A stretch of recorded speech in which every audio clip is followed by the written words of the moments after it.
Good evening and welcome to our first episode of Squad and Chill. I've got fellow members from Gwijo Squad, and today, guys, we're going to be discussing quite a hot topic at the moment.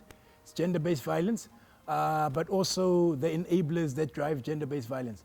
I think to start it off, I'll let everyone introduce themselves. We'll start on your side, Biggie, just basically who you are, where you're from, how old you are, so at least people got a bit of context as to who we all are before we get into the meat of things. Cool, so take it away. My name is MARTIN-BIGGIE, born and raised in the heart of the Lowveld in Mpumalanga, and I'm turning 30 in 7 days. Nice. Yeah, hey. Hey, making me feel old. My name is BUCHULE, PHAMA. I'm from the Eastern Cape, but I've been in Joburg literally all my life, and I'm 38. Cool. Boy, I thought your whole life your name was Jack Devereux. So finally now we actually get to know that your name is BUCHULE PHAMA. But anyway, 38, yeah, you are old as hell, dog. My name is Nkosana Macheshana. I'm from East London, Tanzania. I'm 37, so I'm a year younger than Jack, so I'm not the oldest person on this panel. My name is DOTCOM, NKULA. I'm originally also from East London, Tanzania as well. But I've been in Joburg for a while. And yeah, great to be here having this discussion with everyone. And, yeah, My name is MALIBUYE COSSIE, also 37 years old. I'm also from East London, but I've been in Joburg 13 years now, I think. So I consider myself to be from Joburg now. Cool. Okay, guys, welcome. And yeah, thanks for the introductions. So I think, guys, to start it off, I mean, the ladies are angry. The ladies are vocal. The ladies have had enough. And understandably so, you know? I mean, I think really the melting pot for me was, I think sometime last year, where the list started coming out, stories started coming out, and you almost got this revelation of, wow, it's crazy the things that are actually going on around us, within us, and everything else that we aren't aware about. But I think to start it off, I'll start on your side, Jack, just using that reference of when lists came out and a lot of women started telling their stories about how they actually need to protect themselves daily from being raped and being abused and everything else on a daily basis. What do you think was your most shocking revelation of what women go through on the daily just to stay alive? You know, I think it was last year, maybe 2018, when, you know, the whole movement started picking up. It was quite big around the world. And last year when the list came out, you know, you'd be sitting at Bryce and sitting with 8 ladies, 10 ladies, and 8 of them have been sexually assaulted or sexually abused. And you just feel like you've been living in a world where our eyes have been closed. I think most men feel that way because it was a shock for me that, wow, man, my closest friends of 15 years or whatever the case have experienced this, some a number of times, but I didn't know. We know that these things are happening in South Africa. I mean, South Africa is one of the worst countries when it comes to gender-based violence, but I didn't know that it was close. I didn't know that out of 10, 7 ladies will experience some form of, sexual assault or catcalling or, you know. And I think what's with me, when it started coming out and women was trying to educate girls on what gender-based violence is, we think it's rape or abuse, physical abuse. But there are some things like sexual coercion, that has been prevalent, I mean, for many years. And most guys, even today, don't know that sexual coercion, which is trying to convince a woman to sleep with you after she has said no, is gender-based violence.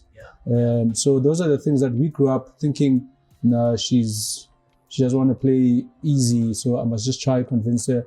But now, through education and just being told and spoken to, one gets to realize that, look, this is wrong and I mustn't do it. And I like what you say there, sorry to disturb you, education, because I think partly, a key part of what we're doing right now is the education and unlearning, because you touched on a couple of points there where you're saying that you grew up understanding it this way, but it took that volcano to erupt, that you started unlearning a lot of things that you thought were normal and fine before.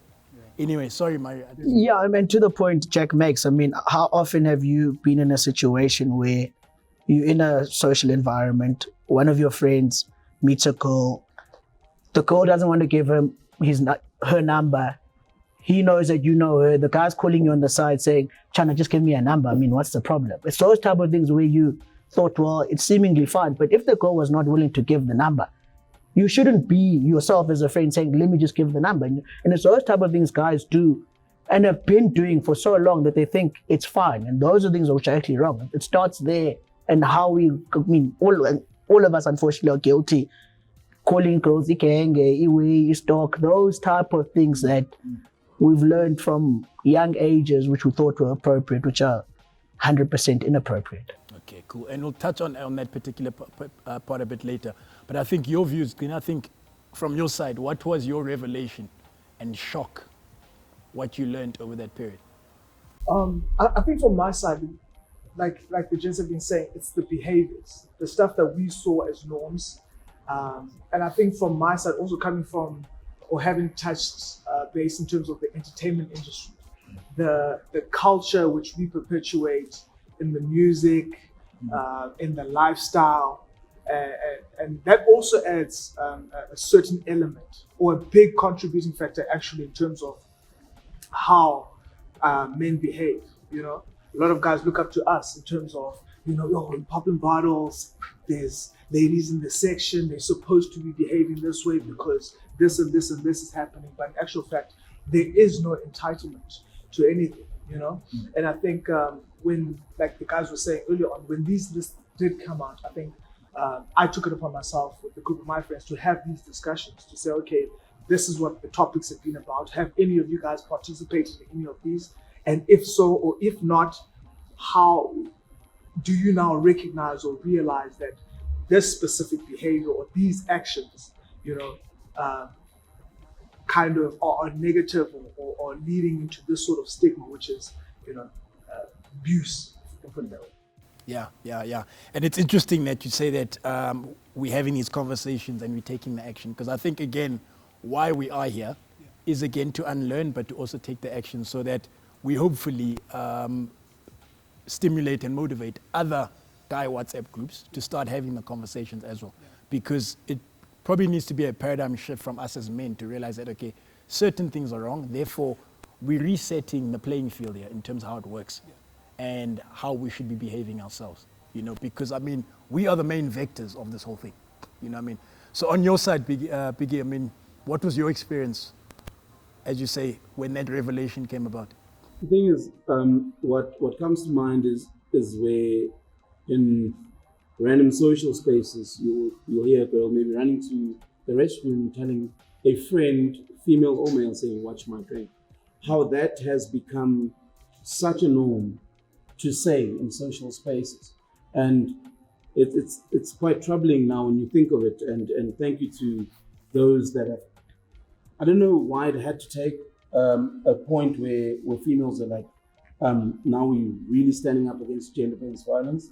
Why it was easy for some men to shrug it off and rather not be confrontational, rather just, because it's not too close to me, rather just keep quiet and go about my day. But it's when I think about it now, I think about what if my daughter had to go through such a phase where she feels that it's very vital and necessary to tell my friends, watch my drink. Otherwise, when she comes back, she might drink it and be drugged or whatever.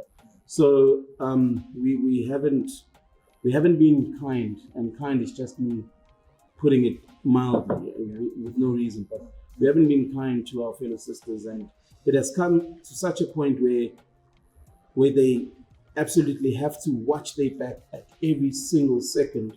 Besides when they in their home spaces, and me saying this doesn't even. Some of them, even in their homes, have to always look behind them, try to be safe, have their taser close, have whoever on speed out, because it's not a comfortable environment, and it's sad as to how we've gone to these times. It's crazy. I mean, watch my drink, tasers, everything else. I think the only time a guy will say watch his drink is because he doesn't want you to drink it, you know. So watch my drink while I go. But you out in the club, you get drunk, we'll be sitting like this at our own table. You'll decide to leave. You won't think, let me tell the guys I've left. You won't think, let me SMS Uqina and say, yo, I'm out. You're going to be gone. We're going to realize 20 minutes later that the nigga's gone. None of us are going to think, let me call Biggie to see if he's okay. But I also, just talking about what my revelation is, I also learned a few days ago that no, within the woman's space, that thing is a no-no because someone needs to know that you're okay. So if you're leaving the club or the bar, there is someone that you've told that, yo, I'm out, and who are you out with, you know? Whereas in for us, that is actually not a factor. And I think that's, call it again, a revelation and reality of the world we're living in. I mean, you spoke about your daughters. I mean, we've got sisters, and you spoke about closeness. And I think, again, the discomfort comes because you realize that this thing is so close to home. And as good guys, we also need to start taking action. And it starts with single steps within our WhatsApp groups, within our friendship circles, where we move forward on that. But you know, Go, if you take them in a simple thing like exercise, you can wake up in the morning. I mean, guys run. You don't even think of the thing of, I might get attacked, I might get raped, that doesn't even cross your mind. At 5 in the morning, you can run in the dark. A woman can't do that. I mean, that type of thing, obviously those type of things you learn, again, I don't know if we just had a blind spot to it or didn't want to learn, but those are things you learn that they actually, unfortunately, can't do that in this country. I actually called my sister a few weeks ago, just telling her that, yo, can you rather run, I know the sun is out, but rather get sunburnt than run when the sun is setting at like 4:30, 5. It's crazy. Right? It's flipping crazy. Like, it just hearing it and not even living it sounds flippin' tiring. You know, and it sucks that you sit and think that shit, the thing I can do is apologize, but you feel like apologizing is not enough. How do we take action and move on? You know, but anyway, Toma, moving on, let's get to the next point, which is, again, as you said earlier, Jack, learned behaviors and things that we think are okay. And maybe it starts off with being like, it sounds cool. You spoke about hip hop culture, rapping and everything else. We hear the terms bitch, ho, you bring it home, is fab and everything else. He spoke about it, gang. We use those words. Maybe it starts off as nothing, but it grows into a monster because that monster grows into entitlement because it's degrading when you call Omnyumdo is fed.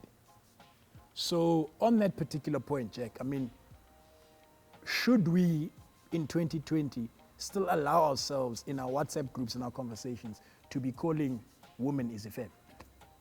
So off camera, I said that black guys treat black women like white people have treated black people in general.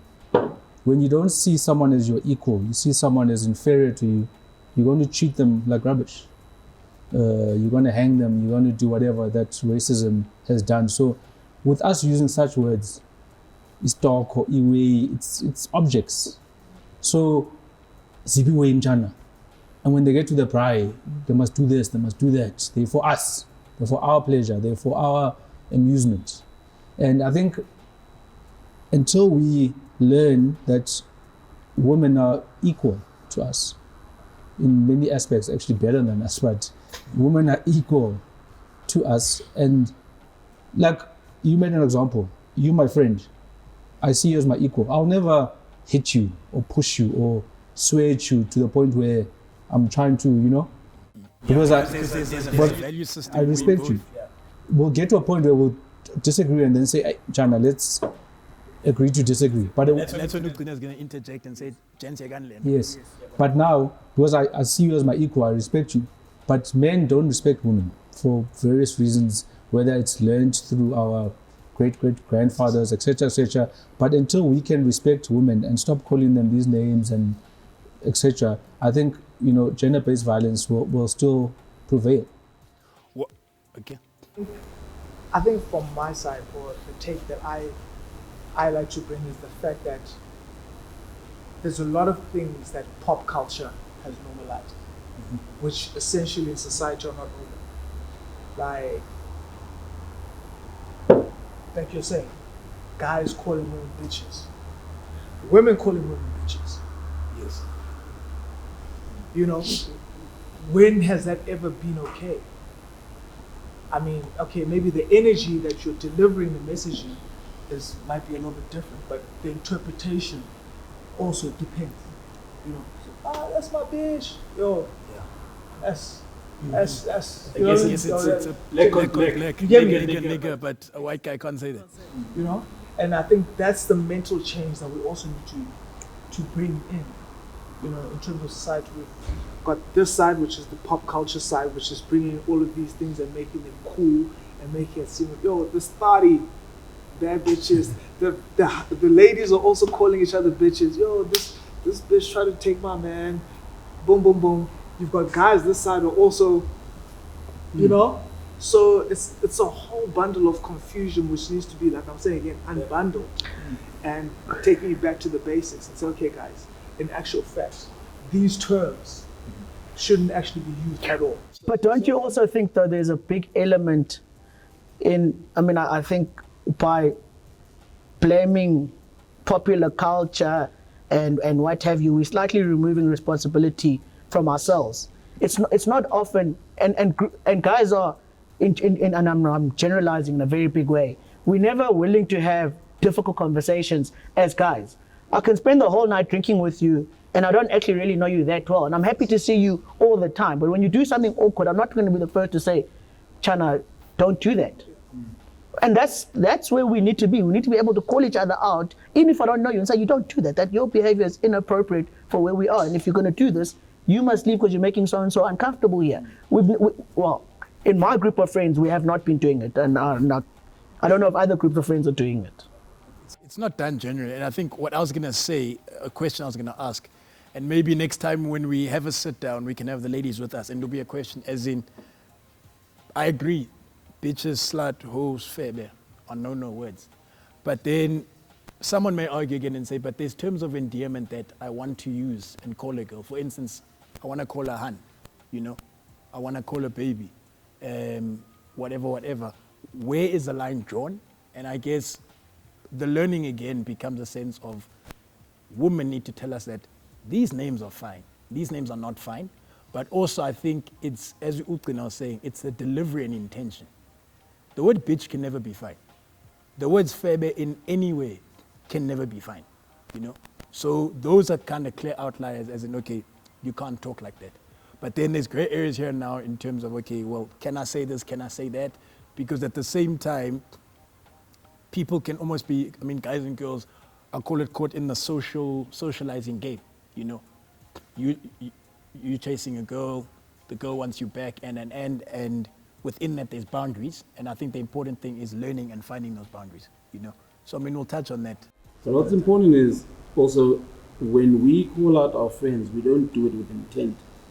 You say it in such a way that I want him to hear me say it, but I won't really stick to hear him acknowledge that he was wrong, because we don't want to make the situation uncomfortable.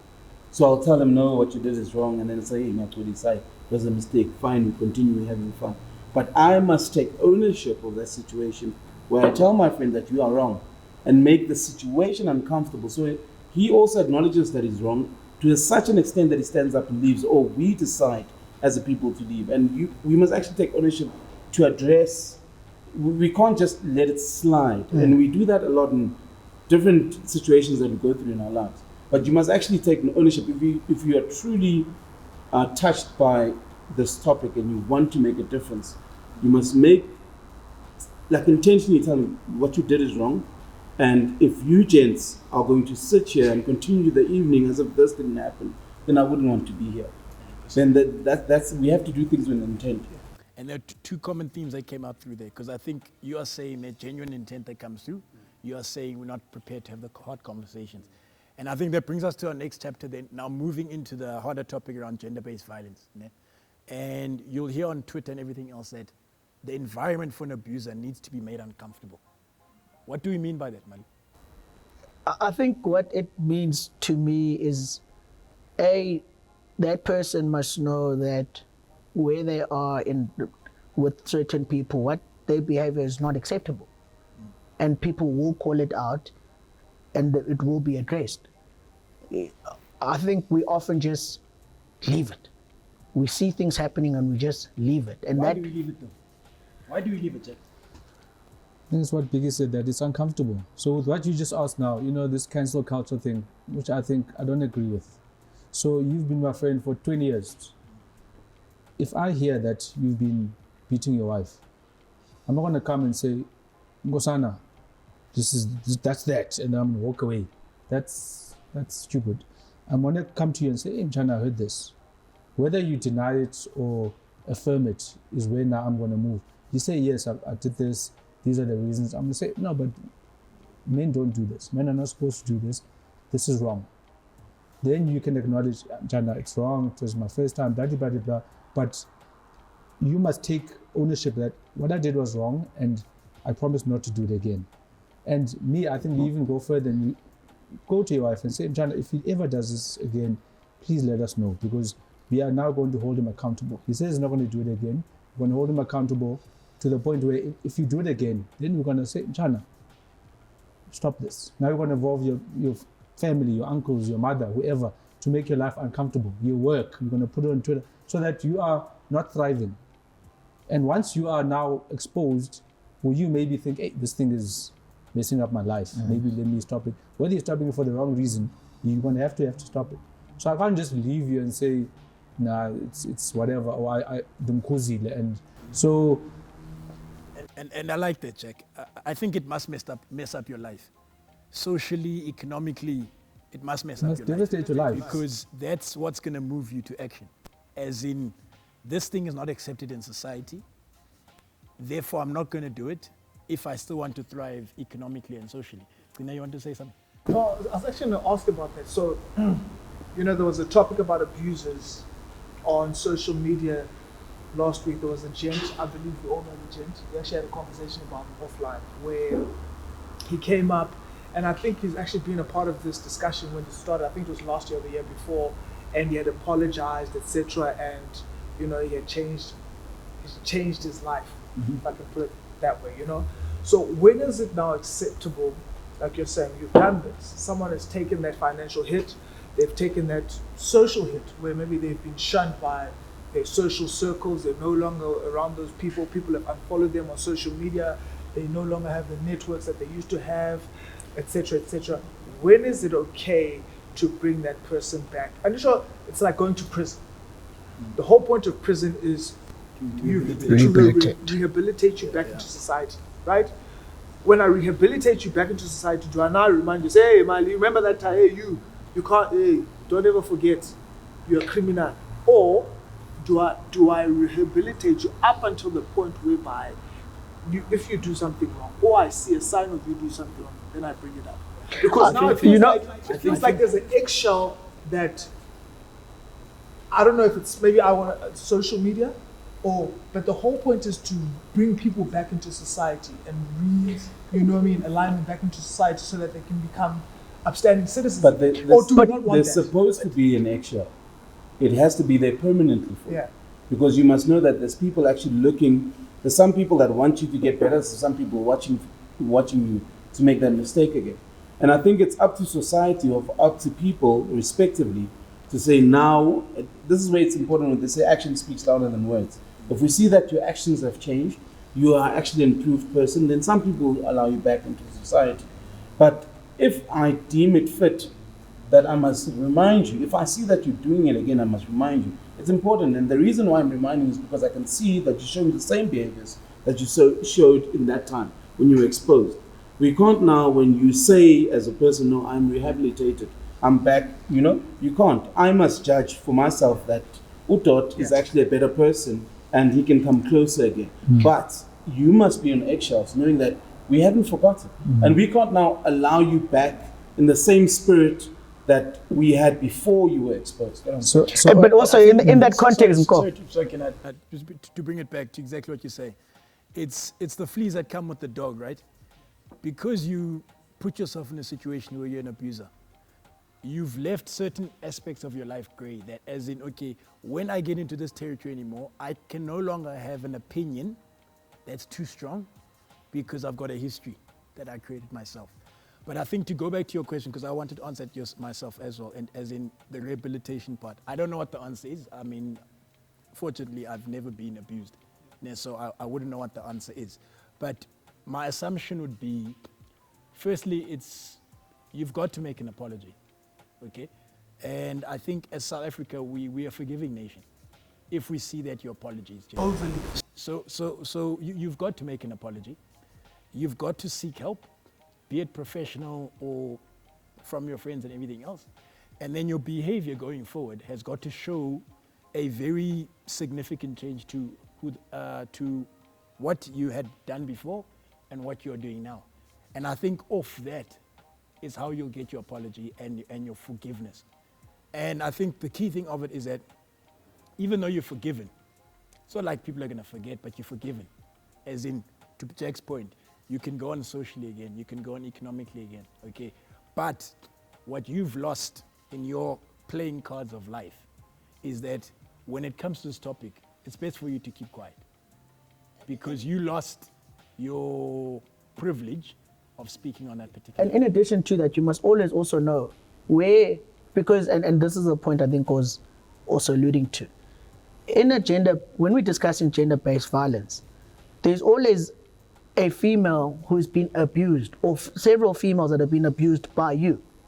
So even if you apologize, you seek professional help, your friends are comfortable with you, you're doing well economically again, if you go to a place and one of the people who was a victim of your abuse is there and they feel uncomfortable, you must leave. You have to leave. That will always be there. If that's 50 years later, your actions will always, you'll be punished for them. Yeah, it's a cost you have to bear. So that's what, and I think that's the part, I mean, you know, on social media, things happen fast. So we quick to forget about it. We move on, we start liking photos again, and people forget.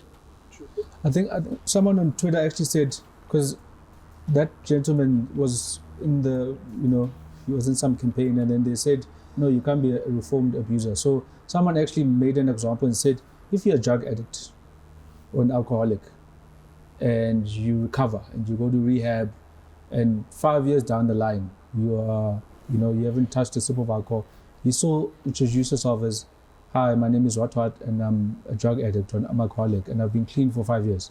So you'll always be an abuser, but your actions, like what Biggie was saying, so as a drug addict, I can't be clean for a year, but I'm around people smoking weed, I'm sleeping at 6 a.m, I'm going to drug parties. Then people will be like, no, Chief, you are not, or if I'm an alcoholic, I keep bottles of liquor in my house for guests. No, you need to now lead a different life. So I think you can't call yourself a reformed abuser. You're an abuser that hasn't abused in 2 years, 3 years. So let me bring it back, Biggie, because I mean, the example sometimes that's made, I mean, you see it on social media all the time, that it's funny how we know of a lot of women that have been raped and abused, yet we never know of an abuser.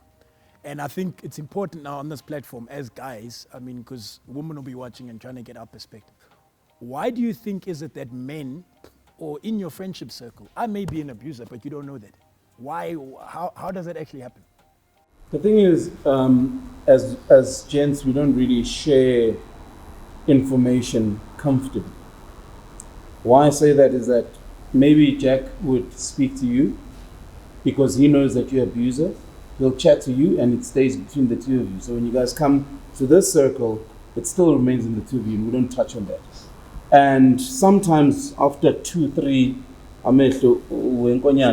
we chat about something, but we don't take it in that serious notes, and then we leave it and let it die down. But it's very important as a friend, if I know that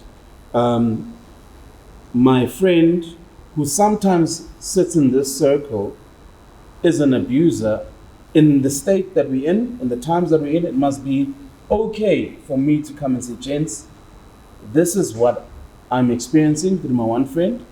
Please advise me on how to deal with it. And then it must be in such a way that when my one friend joins the circle, we can all address it. Because now his behavior towards the action or the activity will make us decide either, we can't also just cut him off. Yeah. Because if you cut him off, you're making him someone else's problem, right? So we must be able to actually address him. I wanted to add early on when you were speaking, Mali, that I'm fortunate enough to, and I use fortunate, that in working in a company where whatever you do at home affects you at work. So if at work they hear that I have abused my wife on a weekend, even if it's just a random day, and it gets to at work, it's a dismissible offense.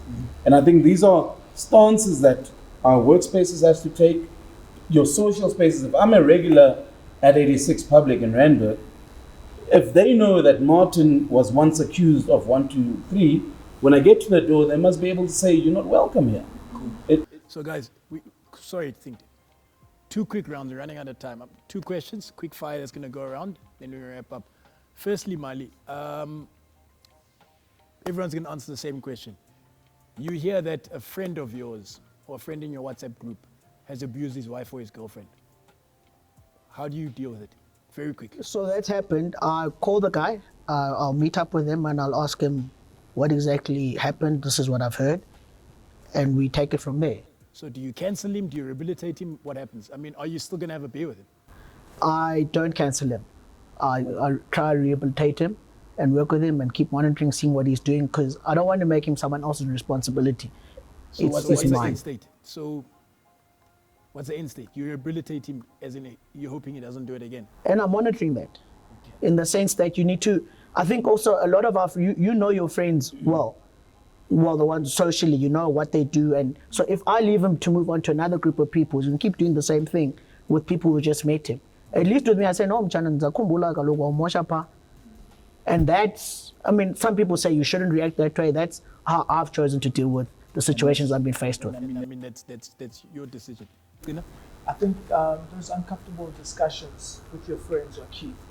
I think, unfortunately, the city or the environments that we live in are so shallow that we, like Mari was saying earlier on, we actually don't get to know people. Guys aren't necessarily coming out to us at a brand and like, whoo, last week, my boy, I gave this honey a beat down or whatever, you know? Yeah. But should that happen and you do find out, I think, one, there are more important things than a certain level of friendship. You know, there's certain things that have been broken, because if this person can beat this woman, this person could beat your sister, this person could beat your mom, this person could take it to the next level. Matter of fact, this person could even, if they harm another human being, they could probably harm you. There's that potential. So I think one, having that serious discussion, like Mali was saying, with your friend. 2, letting your friend know that there are repercussions for this behavior. Our friendship can never be the same again. Perfect. Chances are. Like that. Jake? I think they've said everything. The only thing I'm going to say is that if someone approaches you to say that your friend has abused or sexually assaulted them, believe them. No woman will come out and lie to mess up a guy's life. Say that one twice. If a woman comes and says your friend did 1, 2, 3, believe the woman first. I think it's that simple, and I like that change of paradigm of viewing the thing. So I like that particular. Biggs? I've actually gone through one of these cases. What I did is speak to the partner first, to the female, and ask, are you okay? Try and get them out of the situation before I speak to the gentleman. Because what we tend to do is you want to address the gent, but when he gets home, it's round 2. Cool. You know, and then also, you shouldn't always try and mediate. You must take it for what it is, like you said. Believe the woman, take for what it is, and actually deal with the gentleman. If it means you going to the police station and actually filing the case yourself, do it. Okay, cool. Then lastly, guys, very, very quickly, one each. We keep saying, as men, we need to do better. What's doing better in one sentence? Taking ownership. What's doing better? unlearning and learning the proper way to treat women. .com, what's doing better? Holding yourself and the people around you accountable. Mali? I think they've all summarized it perfectly. All of the above. All of the above. Okay, so guys, thank you. Interesting discussion. Hope to have it again. I mean, run out of time, but I'm sure there's a lot more to unpack, and hopefully we can get together again and take it forward. But thanks for your time, and yeah, we'll try our best to do better. Cool.